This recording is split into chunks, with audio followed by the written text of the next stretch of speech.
Good evening, Tony Datino here. It's Monday and we are in springtime now. It is March 21st, so we are into the spring season.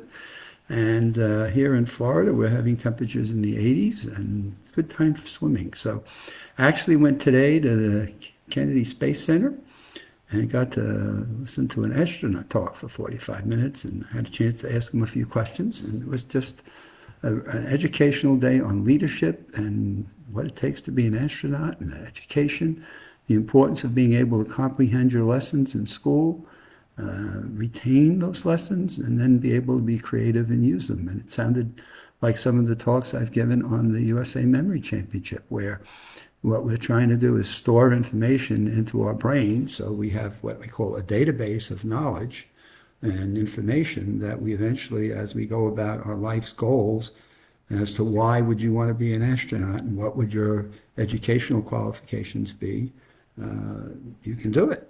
If you have a strong why, then you'll figure out what the learning is. And so listening to this astronaut encourage a group of kids that were in the audience, the most important thing he said is work hard in your studies, learn as many different topics as you can, and apply those to the goals in your life and continue to learn. And it sounds like a lot of the things that we teach and talk about at the USA Memory Championship. So that brings me to tonight's video, Facebook.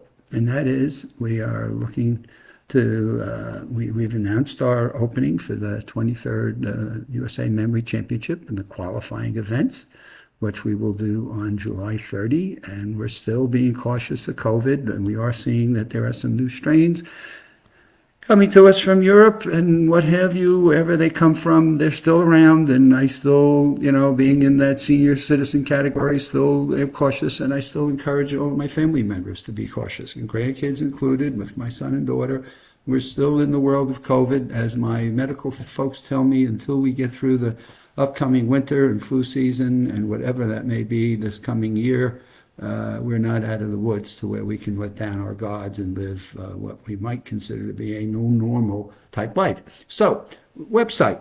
We're looking at our website, and what we want to do is highlight, the first thing we want to highlight is that we have the 23rd USA Memory Championship that we'll be doing this year with qualifying events on the July 30th. We're going to be using Lumosity games again, as well as the Memory League games, and have people compete virtually, so we keep people safe and not bringing in hundreds of people into an auditorium and having them to travel. So that's the first thought we have. And the second thought is then we'll take those qualifying people, the top 12 people, and we'll bring them to a live event, which we have not decided yet where that's going to be, pending medical social clearance from MIT. But we have our dear friends here at the Rosen Center that are ready to jump in there, and a full sale college students ready to come back.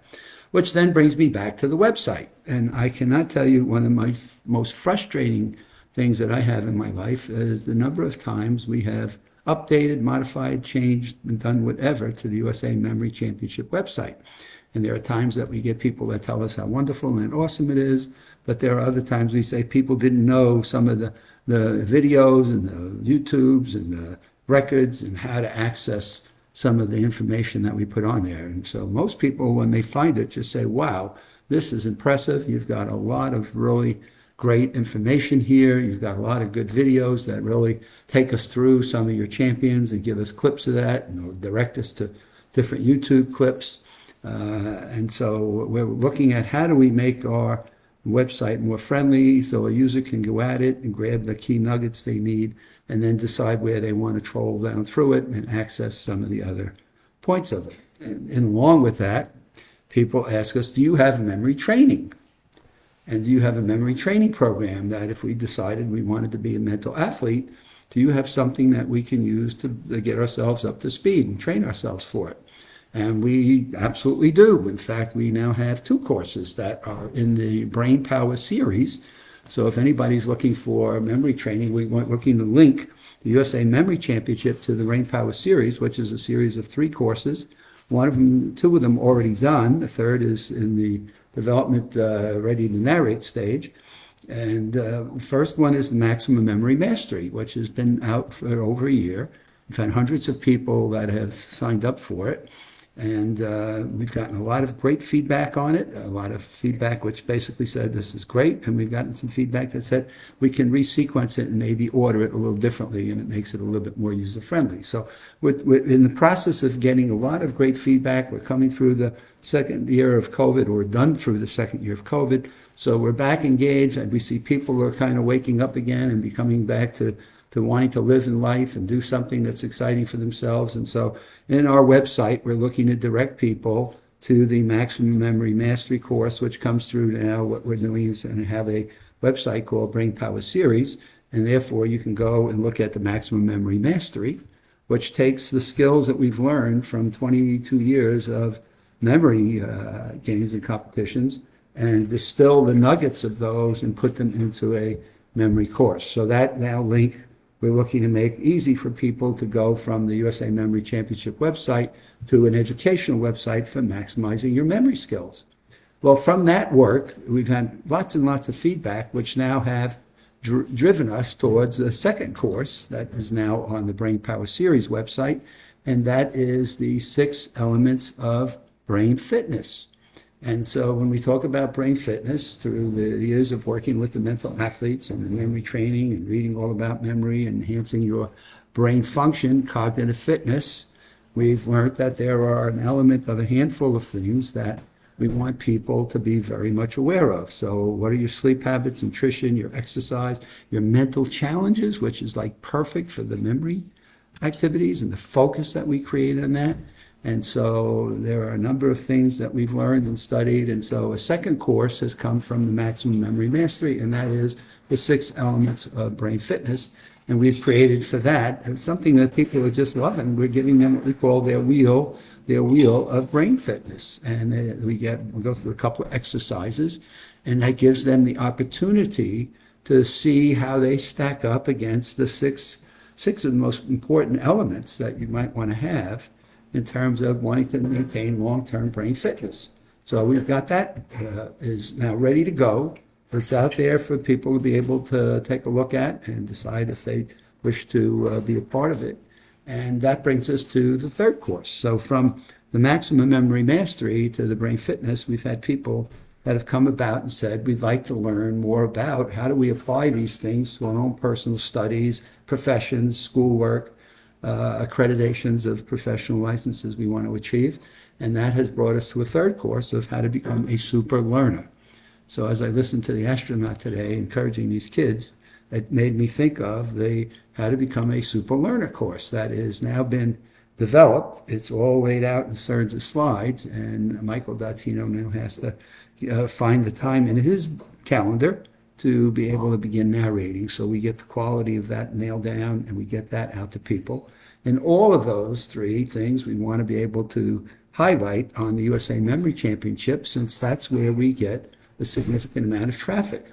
And so for our 22nd Memory Championship, Full Sail College did a phenomenal job of creating video of that that's gone out to YouTube. And we're approaching 9,000 views of that coming through the USA Memory Championship website. So we're trying to distill these things on a personal level. I've had so many people tell me about it, how to make the greatest website in the whole world. And there must be at least 1,000 people that have told me that. And it's like, okay, how do I find the right person that can really help me get to where we get to the world and we get to as many people as possible? Here's what we're trying to accomplish, and here's what we're trying to do. So in that regard, that's where we are at in terms of trying to move the ball forward on the USA Memory Championship website. And what we want to highlight there is our next event, July 30. Then we have the World Championship, USA Championship, October 1st. Here's how you can purchase and get some courses that'll help you with your memory. And here's how you can get in touch with us. So if you want to just talk to us about something that's important to you, and you can go look at some video clips and things. So we've got a lot of great information on it, and we're just working to how do we get it back so it's user-friendly and simple enough. And by God, this is probably going to be the 5th or 6th time we've done some work on this. But the world changes with technology, and we're just trying to stay up with those challenges. So with that, we're going to see you again on Wednesday. You have a good week. We're off and going. NCAA tournaments have finished their second round of basketball championships. We're rooting for Providence. So we've got a family member in the Providence game. So we're rooting for them to keep on going and make it to the Sweet 16 and to the Final Four. So Kansas is up next on the agenda. Have a good week, and we'll see you on Wednesday.